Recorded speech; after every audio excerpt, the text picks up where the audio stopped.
बिस्मिल्लाहिर्रहमानिर्रहीम। अस्सलामु अलैकुम नाज़रीन, आप देख रहे हैं आज तक न्यूज़।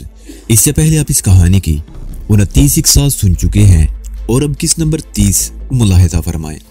लेकिन बच्चू राम का पता तुम कैसे चलाओगे? राधा ने कहा। उसका पता चलाना ज्यादा मुश्किल नहीं। मैंने कहा मैं जा रहा हूँ, वापसी में देर हो जाएगी, मगर तुम लोग परेशान मत होना। मैंने बाथरूम में जाकर हाथ धोए और फिर तैयार होने में चंद मिनट से ज्यादा नहीं लगे। मेरी दाढ़ी काफी बढ़ चुकी थी और मुझे भी फैल गई थी। उस पर ऑरेंज कपड़े की बलदार पगड़ी बांधकर मैं राजस्थानी राजपूत ही लग रहा था, जिसका ताल्लुक निचले तबके से हो। गली से निकलकर मैं बाईं तरफ मुड़ गया। रेड लाइट एरिया ज्यादा दूर नहीं था, लेकिन मैं सामने की तरफ जाने के बजाय पिछली तरफ एक गली में मुड़ गया और फिर गलियों में होते हुए शक्ति लाल के ठिकाने तक पहुंचने में मुझे ज्यादा देर नहीं लगी।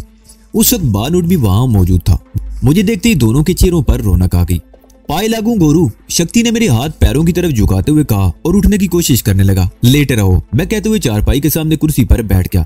कई दिन पहले तुम्हारा नाम सुनने में आया था गुरु, जब तुम नागराज के 2 आदमी को ठिकाने लगाकर मोटर बाइक पर भाग निकले थे और तुम्हारे साथ वो लौंडिया भी थी। बड़ा हंगामा मचाया था शहर में। शक्ति मेरी तरफ देखते हुए बोला। उन्होंने हमें घेरने की पूरी कोशिश की थी, मगर किस्मत अच्छी थी जो बच निकले। मैंने कहा और चंद लम्हों की खामोशी के बाद बोला, बच्चू राम को जानते हो? उसे कौन नहीं जानता गुरु, शक्ति बोला। पर क्या बात है, उसे मड़भीड़ हो गई क्या? नहीं, मैंने नफी में सारी लाया। उसके बारे में जानना चाहता हूँ। वो कौन है, नागराज से उसका क्या ताल्लुक है और वो कहाँ मिलेगा? बच्चू राम शंकर का आदमी है, शक्ति ने कहा। शंकर ने दरअसल पूरे शहर में अपनी दादागिरी की दाग बिठा रखी है। छोटे छोटे जितने भी बदमाश है सब उसको मानते हैं और उसके आदमियों को बत्ता देते हैं। कुछ लोगों ने इलाके ठेके पर ले रखे हैं। वो चंद लम्हों को खामोश हुआ, फिर बोला, बच्चू राम ने एक इलाके का ठेका ले रखा है। उस इलाके में चंद बड़े होटल, गेस्ट हाउसेज, रेस्टोरेंट और बड़े बड़े सुपर स्टोर भी हैं, जिनसे बच्चू राम रोजाना भत्ता वसूल करता है। बच्चू राम ने एक रक्षा मंडल बना रखा है। उसके आदमी रोजाना शाम को डब्बे लेकर पूरे इलाके में घूमते हैं और हर होटल और दुकान से रक्षा मंडल के नाम पर भत्ता वसूल करते हैं। कारोबार के मुताबिक भत्तों के रेट भी मुकर्रर हैं। जो रोजाना खामोशी से तयशुदा भत्ता देता है वो उनके शर से महफूज रहता है, और जो इनकार करता है उसकी दुकान पर उस रोज डाका पड़ता है या तोड़ फोड़ हो जाती है। लोग ऐसे नाखुशगवार वाकया से बचने के लिए खामोशी से भत्ता दे देते हैं। बच्चू राम हर हफ्ते शंकर को 2 लाख रुपए अदा करता है। वैसे सुना है वो हफ्ते में 4-5 लाख रुपए के करीब रकम जमा कर लेता है। क्या नागराज से भी बराह रास्त उसका कोई ताल्लुक है? मैंने पूछा। मुझे मालूम नहीं, वो शंकर का आदमी हो सकता है। नागराज से भी उसका कोई ताल्लुक हो, मगर किस्सा क्या है गुरु? उसने पूछा। नागराज या शंकर का कुछ पता चला कि वो कहाँ है? मैंने सवाल किया। अभी नहीं, शक्ति ने जवाब दिया। कोई खास समस्या? उसने एक बार फिर सवालिया निगाहों से मेरी तरफ देखा। हाँ, मैंने कहा। कुछ देर पहले मुझे पता चला कि नागराज ये शहर छोड़ने का मंसूबा बना रहा है। अगर वो यहाँ से निकल गया तो फिर हमारे हाथ नहीं आएगा। मैं चाहता हूँ कि उसके साथ सारा हिसाब किताब यहाँ का है और इसलिए यहीं पर बराबर किया जाए। लेकिन नागराज, शंकर और गोपाल वगैरह कहाँ छुपे बैठे हैं, ये हम कुछ नहीं जानते। और नागराज का मंसूबा क्या है, इसके बारे में बच्चू राम ही बता सकता है, और बच्चू राम को तलाश करना बहुत जरूरी है, आज ही रात। तो चिंता क्यों करते हो गुरु? शक्ति लाल ने कहा। हम बच्चू राम को आज रात ही पकड़ लेंगे। उसकी जबान खुलवाने में ज्यादा दुश्वारी पेश नहीं आएगी। उसने मुड़कर बानूट की तरफ देखा। बानूट, गुरु की बातें तुमने सुन ली हैं। बच्चू राम इस वक्त कहाँ होगा?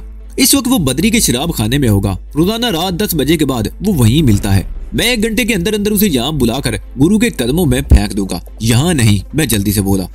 तुम मिट्टू को साथ ले जाओ। हम झील के ढाबे से आगे वाले मोड़ पर तुम्हारा इंतजार करेंगे, मगर 1 घंटे से ज्यादा नहीं लगना चाहिए। नहीं लगेगा, बानूट कहते हुए बाहर निकल गया। उसके जाने के 4 मिनट बाद शक्ति भी चारपाई से उतर गया और जोगर्स पहनने लगा। तुम्हारी टांग का जख्म अब कैसा है? चलने में तकलीफ तो नहीं होगी? मैंने कहा। बिल्कुल नहीं गुरु, शक्ति ने जवाब दिया। वो वेद तो कमाल का आदमी निकला। उसने 600 रुपए लिए, 100 रुपए इलाज और 500 रुपए अपनी जबान बंद रखने के। पता नहीं कौन सा मरहम लगाता था। 2-3 पट्टियां लगाने से ही जख्म भर गया। अब तो मामूली सी तकलीफ है, मगर मुझे चलने में कोई परेशानी नहीं होगी। हम दोनों कमरे से बाहर आ गए। शक्ति ने दरवाजा बंद करके ताला लगा दिया और हम उस इस्तबल नुमा हवेली से बाहर आ गए। गली में बाईं तरफ तकरीबन 200 गज के फासले पर एक छोटी दुकान थी, जो इस वक्त भी खुली हुई थी। अंदर लालटेन जल रही थी। छिबली, ओ छिबली, शक्ति ने दरवाजे में झांकते हुए आवाज दी। क्या रे, कौन है, क्या चाहिए? अंदर से एक नुस्वानी आवाज सुनाई दी। 2 चाय बना कर दे, जरा जल्दी, जरा अच्छी सी बनाना, शक्ति ने कहा। मैं उस दुकान से जरा आगे जाकर खड़ा हो गया। तकरीबन 20 मिनट बाद शक्ति चाय के 2 गिलास लेकर आ गया। हम वहां खड़े चाय पीते और बातें करते रहे। चाय खत्म करके उसने खाली गिलास वापस किए और दोबारा मेरे करीब आकर इशारा किया।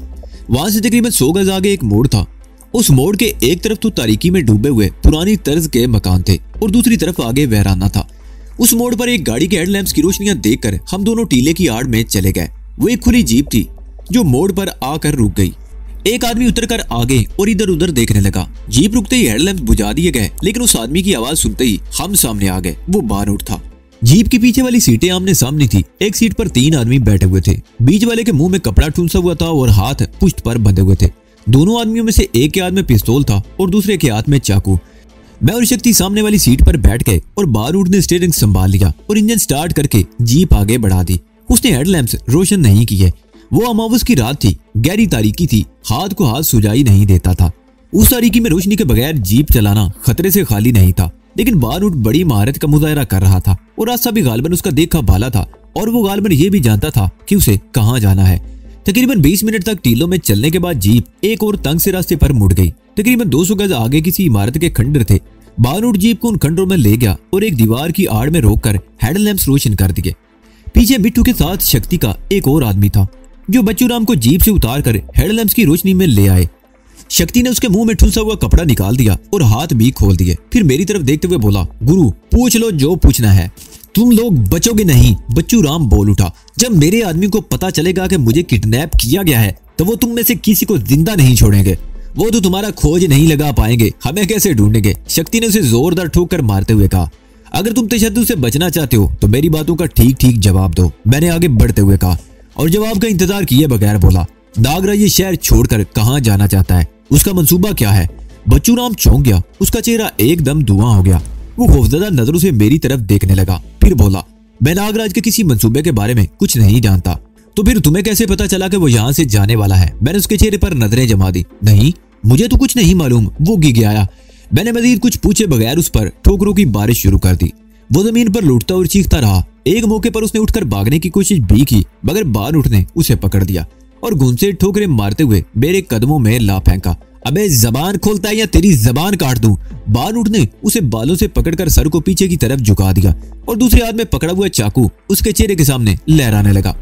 लेकिन बच्चूराम ने जबान नहीं खोली। वो वाकई ही बहुत सख्त जान था। इस मर्तबा मिट्टू ने उसे ठोकरों पर रख लिया और फिर उसका बाजू पकड़कर उसकी कूनी पूरे जोर से अपने घुटने पर दे मारी। बच्चूराम जीवा होते हुए बकरे की तरह बिलबिला उठा। वो जमीन पर बुरी तरह मचलने लगा। मैं तुम्हारे शरीर का जोड़ जोड़ अलग कर दूंगा। मिट्टू ने उसका दूसरा बाजू पकड़ दिया। इस मर्तबा भी मिट्टू ने वही अमल दोहराया। इस मर्तबा बच्चूराम की चीखें पहले से ज्यादा बुलंद थी। मिट्टू ने उसकी टांगें पकड़ी तो बच्चूराम चीख उठा, ठहरो बताता हूँ। मैंने मिट्टूराम को इशारा किया। वो बच्चूराम को छोड़कर हट गया। बच्चूराम देर तक ऊंधा पड़ा कराता रहा। उसके दोनों बाजू कूनियों से टूटकर बेकार हो गए थे। अबे बोलता है ये टांग भी तोड़ दूं। बिट्टू से जोरदार ठोकर मारते हुए गुर्राया, जल्दी बोल, हमारे पास ज्यादा टाइम नहीं। बताता हूँ। बच्चूराम रो दिया।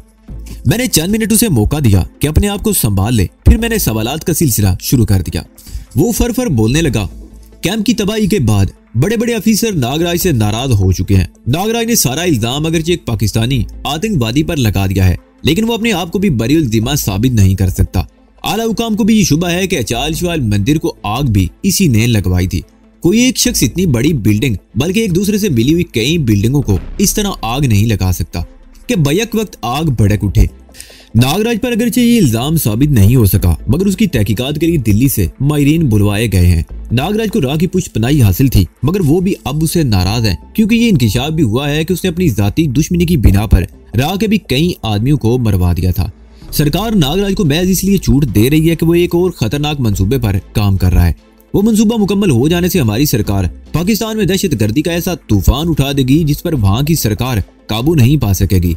और नागराज का वो मंसूबा खतरनाक जहरीले इंजेक्शनों की तैयारी है, जिसके लगाने से इंसान झटके खा कर मर जाता है। मैंने कहा, हाँ। बच्चूराम बोला। दूसरी तरफ नागराज उस पाकिस्तानी माशे से खौफजदा है जिसकी वजह से उसे इतने नुकसान उठाने पड़ रहे हैं।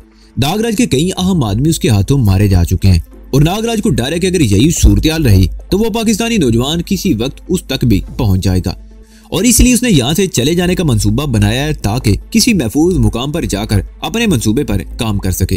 क्या सरकार को उसकी इस प्रोग्राम का पता है? मैंने पूछा। नहीं। बच्चूराम में नफी में सारी लाया। वो चोरी छपे यहाँ से निकलना चाहता है। उसका ख्याल है कि कुछ अरसा गायब रहेगा और जब अपना जहरीला मंसूबा मुकम्मल करके सरकार को पेश करेगा तो सरकार उसके सारे गुनाह माफ कर देगी। उसके साथ कौन कौन जा रहा है? मैंने पूछा। वो कब और कहाँ जाएगा? बेला, शंकर, गोपाल और पंडित अमरेश होंगे। नागराज ज्यादा लोगों को अपने साथ नहीं ले जाना चाहता, लेकिन हो सकता है आखिरी वक्त में किसी और को भी साथ ले ले। उसमें मेरा नाम भी हो सकता है, मगर मुझे उसकी तवक्को नहीं। नागराज का ये मंसूबा इतना खुफिया है तो तुम्हें कैसे पता चला? मैंने पूछा। मुझे शंकर ने बताया था, बच्चूराम ने जवाब दिया। उसने कहा था कि अगर मुझे साथ ना ले जाया जा सका तो हम अपना बंदोबस्त कर लेंगे। शंकर कहाँ है? मैंने पूछा। वो चंद्रमा के एक प्राइवेट क्लिनिक में है, बच्चूराम ने जवाब दिया। मैं बच्चूराम से मजीद सवाल करता रहा और जब ये मालूम हुआ कि नागराज इस वक्त कहाँ छुपा हुआ है और वो कब और कहाँ के लिए रवाना होगा, तो मैंने शक्ति को इशारा कर दिया। वो आगे बढ़ा, तेजी से झुका और उसके हाथ में पकड़ा हुआ चाकू दस्ते तक बच्चूराम के सीने में महफूज हो गया। बच्चूराम के मुंह से निकलने वाली वो आखिरी चीख खौफनाक थी, जो पहाड़ियों में गूंज पैदा करती चली गई। पहाड़ियों से निकलकर सड़क पर आते ही बान उठते जीप के हेडलैम्प्स रोशन कर दिए और फिर जीप को आगे ले जाकर उस सड़क पर मोड़ दिया जो राजेंद्र मार्ग की तरफ चली गई थी। सड़कों की रौनक उजड़ रही थी। अभी हम अगले चौक से कुछ ही दूर थे कि दाईं तरफ से आने वाली सफेद रंग की एक मारुति कार तेजी से चौक पार करती हुई हमारी जीप के आगे से बाईं तरफ मुड़ गई, लेकिन चंद गज आगे जाकर ब्रेकों की तेज चिड़चिड़ाहट से रुक गई। इसी दौरान हमारी जीप सीधी चौक से आगे निकल गई थी। सफेद मारुति कार तेजी से मुड़कर हमारे पीछे लग गई और नए तेज रफ्तारी से हमें ओवरटेक करती हुई आगे निकल गई। शक्ति पिछली सीट पर मेरे साथ बैठा हुआ था। वो आगे की तरफ मुंह करके चीख उठा, बारूद होशियार, ये बच्चूराम के आदमी हैं। इन्होंने शायद ये जीप पहचान लिया है। चिंता मत करो, निमट लेंगे इनसे भी। बारूद ने भी चीख कर जवाब दिया। कार में सिर्फ दो आदमी थे, एक ड्राइव कर रहा था और दूसरा पिछली सीट पर बैठा हुआ था। कार जीप से तकरीबन 20 गज आगे निकलकर सड़क पर आड़ी तिरछी रुक गई और पिछली सीट वाला आदमी बड़ी फुर्ती से उतरकर सामने खड़ा हो गया। उसके हाथ में पिस्तौल था, मगर उसका रुख नीचे की तरफ, जिससे अंदाजा होता था कि वो फौरी तौर पर गोली चलाने का इरादा नहीं रखता था। जब हम पहाड़ियों की तरफ जा रहे थे, बारूद ने बताया था कि किस तरह उन्होंने बच्चूराम को शराब खाने से बाहर निकालकर गिरफ्त में लिया था और उसकी जीप ले उड़े थे। और मेरा ख्याल था कि उसके किडनैप होने का पता चल जाने पर उसके आदमियों ने उसकी तलाश शुरू कर दी होगी और इस मारुति पर सवार आदमी ने जीप को देख लिया था। वो कोई कार्रवाई करने से पहले तस्दीक कर लेना चाहते थे कि बच्चूराम जीप में है या नहीं। होशियार, बारूद चीखा। उसके साथ ही उसने पूरी कुव्वत से एक्सीलेटर पर दबाव बढ़ा दिया। जीप बंदूक से निकली हुई गोली की तरह आगे बढ़ी। सामने खड़े हुए शख्स ने छलांग लगाकर एक तरफ हटने की कोशिश की, मगर जीप की टक्कर से न बच सका। जीप की टक्कर खाकर वो कार से टकराया और फिर दूसरे ही लम्हे जीप उस शख्स की कार को धकेलती हुई दूर तक ले गई। वो शख्स जीप और कार के दरमियान पुचक कर रह गया। टक्कर लगते ही कार की ड्राइविंग सीट पर बैठे हुए शख्स उछलकर बाहर गिरा और वो जीप की जद में आने से बच गया। उसने जमीन पर गिरते ही गोली चला दी। गोली जीप की बाईं तरफ वाली टेल लाइट पर लगी, मगर शक्ति ने उसे दूसरा फायर करने का मौका नहीं दिया। उसने जीप से छलांग लगा दी और हवा में उड़ता वो उस शख्स के ऊपर जा गिरा। जीप एक जोरदार झटके से रुक गई। मैंने भी छलांग लगा दी। वो कार बुरी तरह पुचक गई और उस आदमी का तो कीमा साहब बनकर रह गया।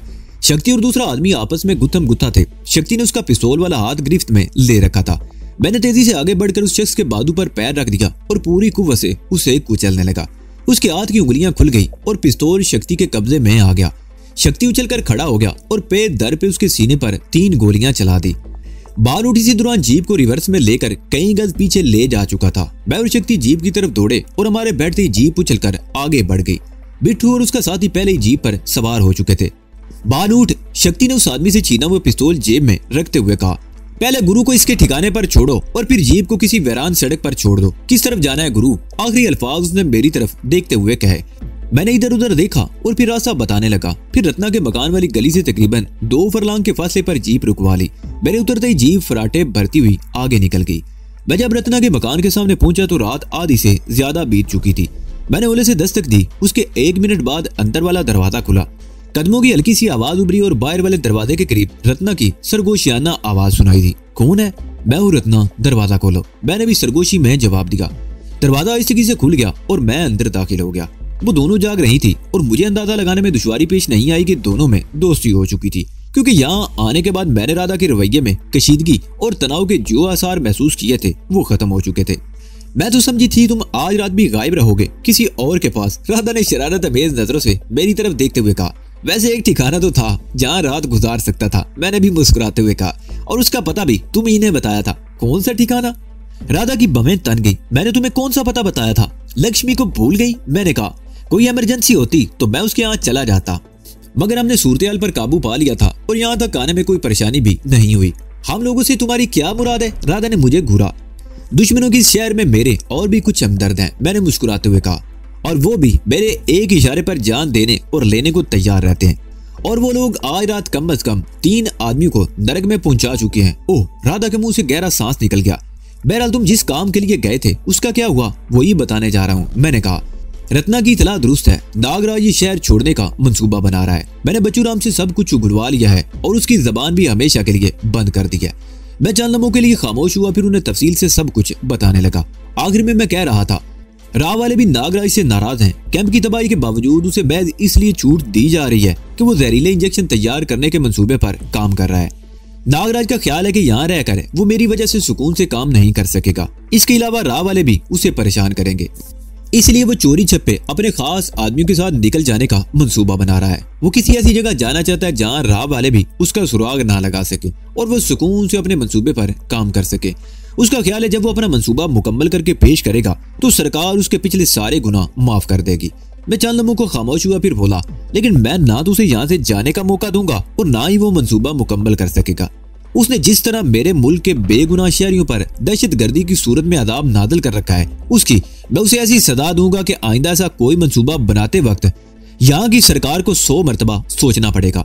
यहाँ नागराज जैसे लोगों की कमी नहीं है। तुम एक को मारोगे तो 10 नागराज पैदा हो जाएंगे। राधा ने कहा, पाकिस्तान में भी मुझ जैसे सरफिरों की कमी नहीं है। मैंने जवाब दिया, एक मरेगा तो 100 पैदा होंगे और किसी दुश्मन को उसके घिनौने मकासद में कामयाब नहीं होने देंगे। नागराज को इतनी ज्यादा छूट मिलने की एक और वजह भी है। राधा ने मेरी तरफ देखते हुए कहा, चंद साल पहले FBI का एक आदमी एक पुलिस इंस्पेक्टर के हाथों मारा गया। वो दोनों एक ही केस पर काम कर रहे थे। पुलिस इंस्पेक्टर ने कामयाबी का सेहरा अपने सर सजाने के लिए FBI के एजेंट को मार दिया और इल्जाम उस जराइम पेशा गिरोह के सरगना पर थोप दिया जिसके बारे में वो लोग तहकीकात कर रहे थे। लेकिन इंस्पेक्टर का राज फाश हो गया और अदालत ने उसे मौत की सजा दे दी। लेकिन राधा एक लम्हे को खामोश हुई, फिर कहने लगी, लेकिन नागराज राह के कई अहम आदमियों को मौत के घाट उतार चुका है। सरकार उसके बारे में सब कुछ जानती है, लेकिन उसे छूट दी जा रही है। उसकी वजह सिर्फ ये नहीं कि वो बड़ी कामयाबी से दहशतगर्दी का कैंप चला रहा था, जहर के इंजेक्शन और भी बहुत कुछ। राधा ने मेरी बात काट दी। वो पाकिस्तान में तकरीबकारी, दहशतगर्दी और लूट का खेल रचाने के अलावा और भी कई अहम मंसूबों पर काम कर चुका है और बाद मंसूबे तो ऐसे हैं कि तुम्हारे मुल्क के लोग बड़ी खुशी से उसका शिकार हो रहे हैं। मसलन मैंने उलझी हुई निगाहों से उसकी तरफ देखा। हीरोइन, राधा बोली, तुम्हारे मुल्क में हीरोइन इस्तेमाल करने वालों की तादाद 1 करोड़ से तजावुज कर चुकी है। ये वो जहर है जो आहिस्ता आहिस्ता खून में असर करता है और इसे इस्तेमाल करने वाला मफलूज होकर मौत की आगोश में चला जाता है और लोग ये जहर खुशी से पीते हैं, पैसे खर्च करके। वो चंद लम्हों को खामोश हुई, फिर बोली, तुम्हारे नेता हीरोइन के फैलाव का इल्जाम अब तक अफगानिस्तान पर थोपते रहे हैं। इसमें शुबा नहीं कि अफगानिस्तान से भी बड़ी मिकदार में हीरोइन तुम्हारे मुल्क में पहुंचती है, लेकिन तुम्हारे मुल्क के शुमाली इलाकों में भी हीरोइन तैयार करने की लातादाद फैक्ट्रियां काम कर रही हैं और हीरोइन की तैयारी में जो केमिकल इस्तेमाल होता है वो भारत से जाता है। क्या? मैं उछल पड़ा। ये मेरे लिए एक सनसनीखेज इंकशाफ था। ये सच है, राधा ने कहा। ये केमिकल बहुत महंगा होता है, लेकिन पाकिस्तानी स्मगलरों को बराए नाम कीमत पर फरोख्त किया जाता है, जिसे वो अपनी कीमत पर अपने देश में हीरोइन तैयार करने वालों को फरोख्त कर देते हैं। लेकिन इसका नागराज से क्या ताल्लुक? मैंने पूछा। इस केमिकल का फार्मूला भी नागराजी के शैतानी दिमाग की पैदावार है, राधा ने जवाब दिया। नागराज बुनियादी तौर पर एक सन्यासी है। उसे जड़ी बूटियों और सांपों पर अथॉरिटी समझा जाता है। उन्हीं चीजों की वजह से वो सरकारी नजरों में आ गया और सरकार ने उनकी सलाहियतों से फायदा उठाने का फैसला कर लिया। नागराज ने अपने आप को बहुत बड़ा दहशतगर्द भी साबित किया है। उसने तशद्दुद के ऐसे ऐसे तरीके इजाद किए हैं कि पत्थर भी बोलने पर मजबूर हो जाएं। हमारी पुलिस बड़े बड़े मुजरिमों की जबान खुलवाने के लिए वही तरीके इस्तेमाल करती है। सरकार ने नागराज को बहुत से प्रोजेक्ट सौंप दिए जिन्हें वो बड़ी कामयाबी से चलाता आ रहा है। दहशतगर्दी की तरबियत का कैंप तुमने तबाह कर दिया। जहर के इंजेक्शनों की तैयारी वाला मंसूबा आखिरी मरहले में है, मगर हीरोइन की तैयारी में इस्तेमाल होने वाले केमिकल का मंसूबा बड़ी कामयाबी से जारी है। ये केमिकल बड़ी मिकदार में कामयाबी से पाकिस्तान स्मगल किया जा रहा है। ये केमिकल कहाँ तैयार होता है? माउंट आबू में? मैंने पूछा। नहीं, राधा ने नफी में सारी लाया। उसकी फैक्ट्री पोखरान में है। वहीं से ये केमिकल सरहद पार थर और चोलिस्तान की तरफ स्मगल कर दिया जाता है। इस वक्त रात के 2 बज रहे थे। मेरी और राधा की बातों के दौरान ही रत्ना चाय बनाकर ले आई और मैं चाय की चुस्कियां लेते हुए राधा की बातों पर गौर कर रहा था। ऐसी बातें किसी आम आदमी के इल्म में नहीं होती, सिर्फ वही शख्स जान सकता है जिसका ताल्लुक अंदर से हो। राधा ने मुझे अपने बारे में कुछ और बताया था, लेकिन अब उसकी बातों से मैं बहुत कुछ सोचने पर मजबूर हो गया था। क्या राधा भी अलका अग्निहोत्री की तरह राह की या किसी और तंजीम से ताल्लुक रखती है? और किसी खास मकसद के लिए मेरी मदद करके अपने आदमी मरवा रही है। क्या सोच रहे हो? राधा ने मुझे खामोश पाकर पूछा।